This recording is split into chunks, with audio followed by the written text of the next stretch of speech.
So hi everyone, thanks for tuning in. I am Steve Sabag, Senior Wealth Advisor and Senior Portfolio Manager at SKS Investment Partners here at CG.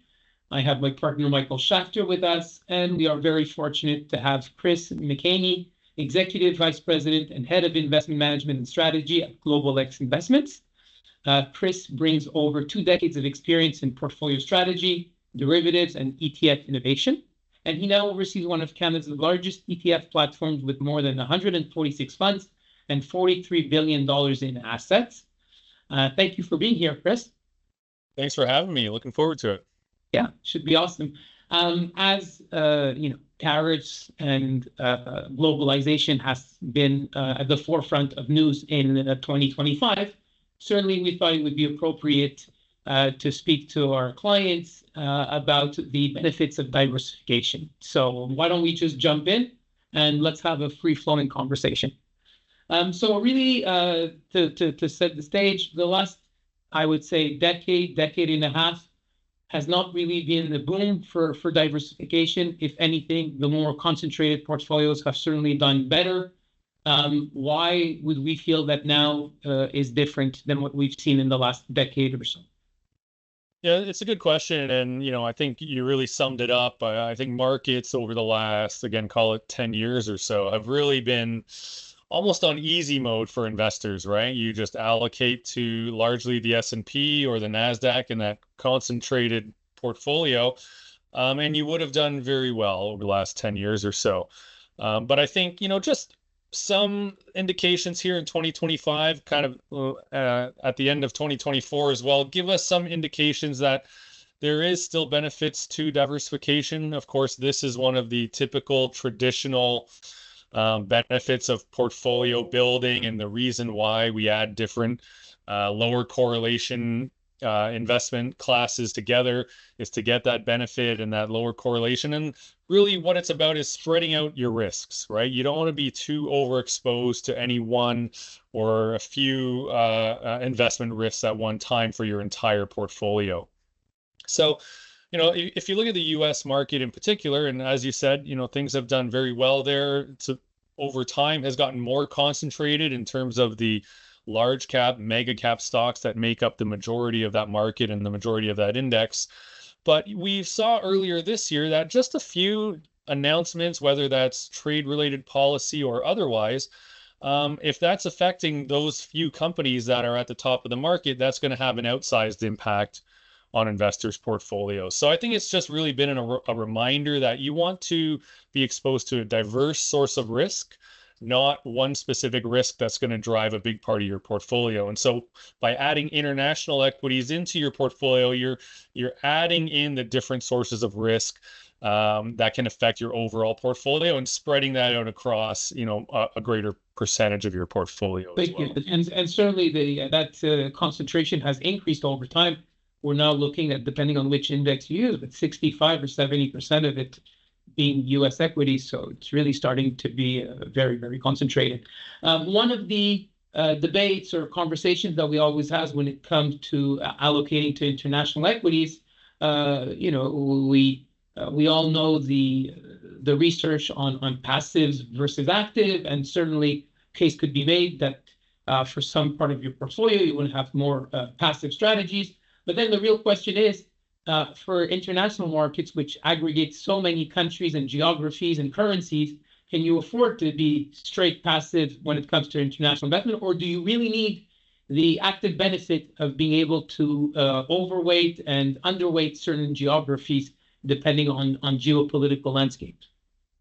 Right. Yeah. And, this is obviously, I won't say an existential question, but a big question that goes on in many investors' minds and in many advisors' minds as well, where to allocate to active strategies and when to do so.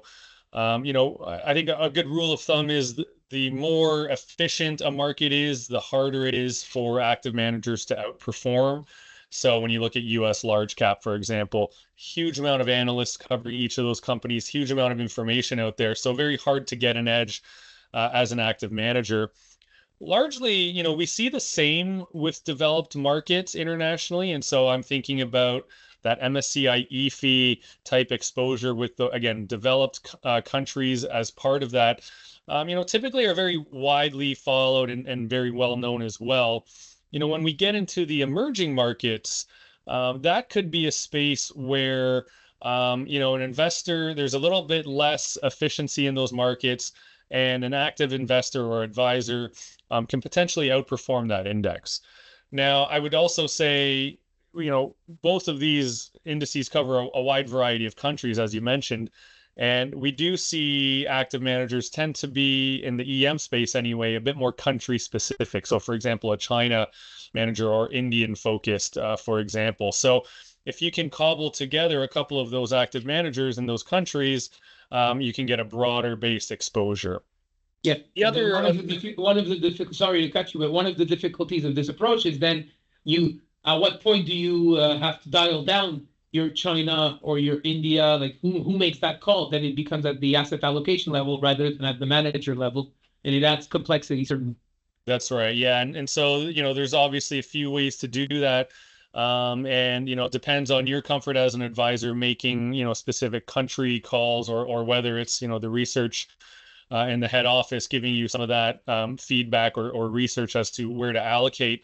Largely for developed markets, what we see is a passive allocation to like an EFI index, for example, for the most part. That gets your core allocation.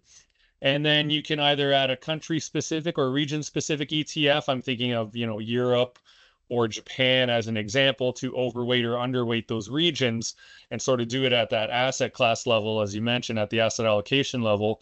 Or if you find that active manager that can tilt between those countries, and certainly there are some that are able to do that, you can get in a good space there as well. And I think really what it comes down to is, as an investor, what's your objective, right? Do you want that index-like exposure, or do you want something that's a little bit different and might have different risk-return characteristics to it? That's where active managers can also add value in creating a differentiated exposure to what that peer index gives you. Yeah, thank you for that. And actually, the latter is what we ascribe to, and we have a combination of core and generally through passive, and then we have this active manager to go and try to add value. Michael?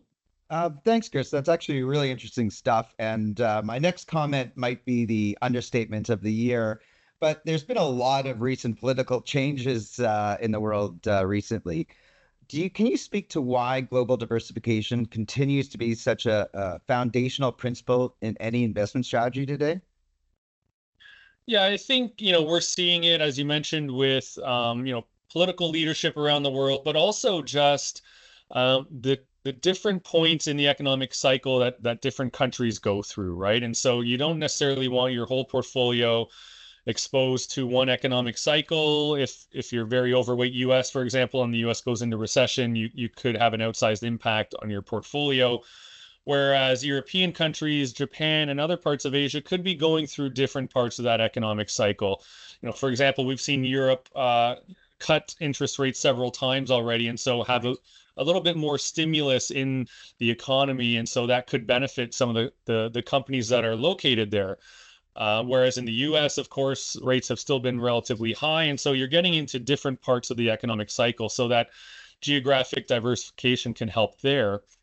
One other point that's more specific to the current point in time is that we're going through this period of at least a degree of deglobalization, right? And certainly the world has been globally linked for a number of years coming out of World War II, and we're starting to see a little bit of backtracking there. You can argue whether that's for a long run benefit or not, but it's certainly something that's underway, and we're seeing supply chains get redrawn because of it. And so, that creates more localized economies, even more so than what I was describing before, where in a global market, maybe economies move a lot closer together. As we're going through this deglobalization, we're really going to get a lot more regional specific in terms of the exposures, and in terms of regulatory, taxation, and trade are going to impact each country somewhat differently. And so having a broader exposure is going to minimize any one specific impact. Sure. But what about from a valuation standpoint? How do the non-US markets compare right now? You Yeah, know, sorry. this is actually something, we did actually bring this up at the end of 2024 and at the start of 2025, we were raising this to investors that, the US markets tend to carry a higher valuation than international. And, there could be a reason for that because, typically that's where the growth is, right? And so it deserves a higher PE to some degree. But what we saw at the end of last year was the gap between forward-looking PEs in the US versus those international or emerging markets reached a very high gap, one that I don't think has ever been seen before. And so the extreme to which that overvaluation happened, we felt argued for an allocation towards international and EFI equities. And so coming through 2025, we've seen some of that reverse. That gap has narrowed a little bit as EFI and international stocks have done well. In the US, at least in the early part of the year, had a little bit of a market sell-off, and so a little bit of a moderation there. So that gap has narrowed to some degree, but we would argue it's still relatively high. And so for long-term investors anyway, playing that valuation gap and, if you're putting new money to work today, maybe look towards those lower valued markets like international, like EFI, to give you that sort of, 5-year view on where your returns are going to be, because valuations aren't great from a short-term perspective. US can be overvalued for a long period of time until there's some sort of catalyst to change that. But on over a long-term basis, that valuation is very predictive in terms of what your return expectation can be. So allocating new money, again, with a long-term focus, we think using those lower valued international stocks makes a lot of sense. As a Canadian, currency is something that we think about all the time with the US as a proximity, but certainly that decision on currency hedging applies and probably even more to international markets given the myriad of currencies. What are your views on hedging?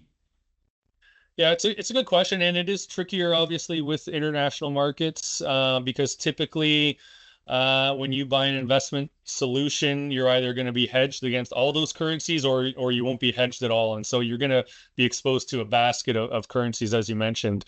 One thing that I think is a positive for Canadians is a couple of those international currencies. I'm thinking of the Japanese yen in particular and the Swiss franc can act as safe haven currencies. And so when markets sell off, when equities sell off, those two currencies in particular tend to do well. And we have seen that here in 2025 with the couple of different, waves we went through with some minor sell-offs. Those currencies responded very positively in terms of that risk off, and so can add an element of protection when equities are selling off if you are exposed to those currencies. Now, the other major currencies in an international basket would be the euro and the British pound. And so those four currencies, would generally make up the bulk of that exposure in an international portfolio.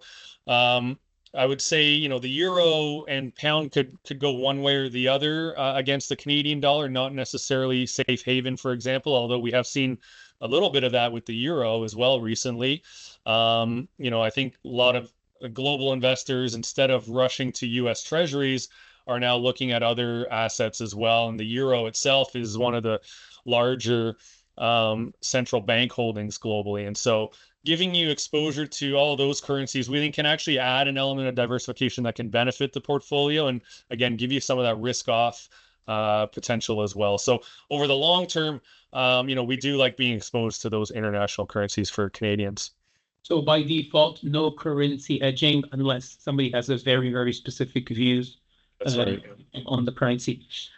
So the largest argument I would say against international diversification today is, hey, these gigantic US companies derive a large chunk of their revenue internationally. And, isn't that enough for me to say, hey, I am diversified internationally? Look, these companies operate in every geography.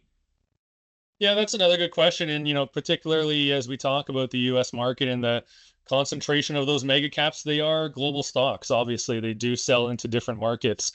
And so to some degree, I would say you get exposure to the international consumer through those stocks. But, a lot of what we've been talking about today and just the whole thesis around international investing is getting exposure to different risk drivers as well.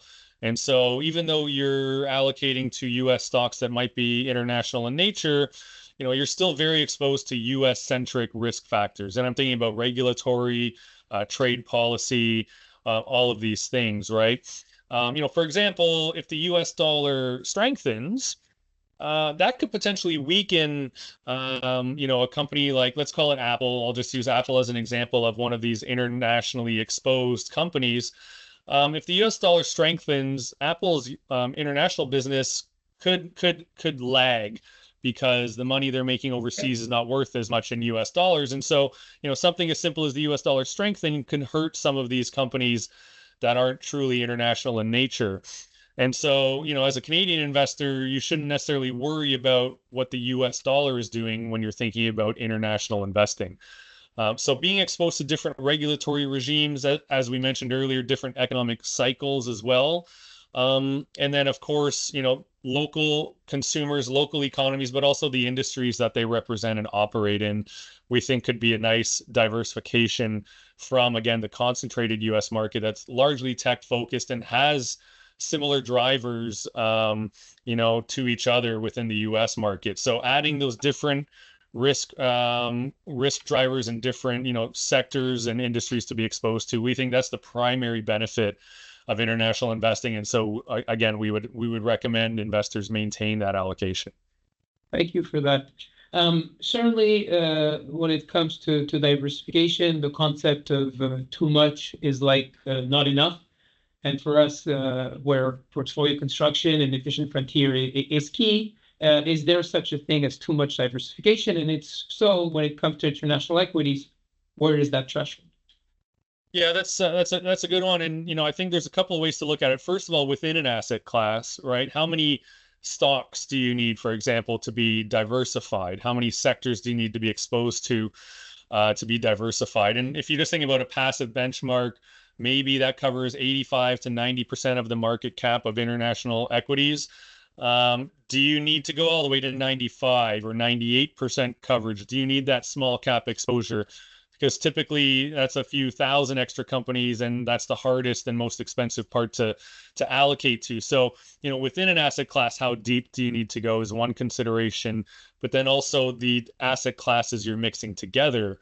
And the correlations they have to each other, how many is too many, is another good question. And from that perspective, I would think about it in terms of correlation. When you're adding an asset class into your portfolio, you typically want to see a low correlation to the other components, and that creates that diversification benefit. Once the correlations start getting negative with each other, then what you're really doing is having two competing sources against each other, right? And there could be a good reason for that on a short-term basis. Maybe you're hedging a risk in your portfolio for a short period of time or what have you. But I would argue that correlation test is really, the biggest one to see, do I have things that are working against each other? And if so, maybe I need to get rid of one of these things. Or at least for a short period of time, you can hold it to hedge, but eventually, you need to remove at least one of those pieces. So that's how I would measure it, is go by that correlation to the other pieces that are in your portfolio. And if it's negative, again, I don't think you're necessarily getting the diversification benefit. You're just starting to combat what else is in your portfolio. Thank you. Thank you. Very interesting. Mike?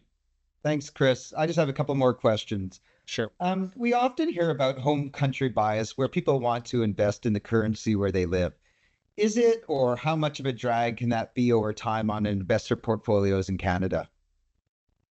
Yeah, I guess it depends how the Canadian market does, how much of a drag that might be. For example, actually, home country bias is working very well for Canadians so far this year, as particularly the gold stocks and material stocks have done very well. But I do understand the thesis behind that home country bias. Most Canadians are obviously living and working in Canada. This is where they're going to make their home, their investments. and draw an income and pay taxes on. So I think to some degree you want that home country bias because, you know, you can somewhat control through voting and through other things what that policy looks like and what that economy looks like. That's where you're going to be drawing your assets down in retirement as well. So you want to have some exposure there. But I think, you know, coming back to the spirit of this discussion, it's around making sure your portfolio is fully diversified. And, you know, unfortunately in Canada, we only really have a few big sectors. That's the energy, the financials, and the materials that I just talked about. And so, you know, if one of those three things isn't working, you probably are lagging, you know, the other markets that are out there. And so by combining the US, for example, that might have tech and growth in it, and some of the European or international stocks that are very well in industrials or healthcare and otherwise, you know, putting those together to create, you know, diverse portfolios on a sector basis, I think is the best way to look at it. And so certainly for Canadians, load up on your banks, your energy, and your materials, because that's what we do very well. And that's where you want that home country bias to come in. But you do want to limit it because, you know, these sectors are not going to work at all times. And we've actually seen that with commodities, right? Underperforming for a number of years. You know, maybe going forward, we're going to start to see that change again, but you don't want to be overexposed into that area either. And so, you know, we like to think of it again as that as a sector exposure, in addition to that country and sort of regional exposure. So looking at it that way and using Canada specifically with those few sectors, we think makes a lot of sense, but look elsewhere for the global leaders. Okay, along those lines, is now the time to rethink the traditional 60-40 portfolio, especially when allocating internationally? Yeah, I mean, you know, we've advocated for investors to rethink that 60-40 portfolio. Maybe more so from an asset class perspective than regionally. You know, we've seen fixed income, particularly in the US, not as much in Canada, but we've seen fixed income maybe start to be more correlated with equities, and so might not have that risk off benefit that we've seen it have over the last number of years. And so again, adding in diverse risk sources and potentially ways to leverage, you know, if equities are down, what's going to provide stability in my portfolio might be outside of the traditional stock 60, fixed income 40 portfolio. Maybe it's a 50, 30, and 20 of alternatives of some kind. But certainly within that equity allocation, whether it's 60% or otherwise, again, we do advocate for diverse risk sources within there. And so not just hit the easy button again and buy more SPX, but, you know, look internationally and round out the portfolio. Regardless of how much equities you have in there, you want diverse risk sources in there. Yeah, it's certainly a challenge because, you know, the saying of every dog has its day has not, we haven't seen that day for a while. And, you know, whether it be alternative asset classes, fixed income, international equities, small cap, value, you know, you look at all of these pockets which historically have added value.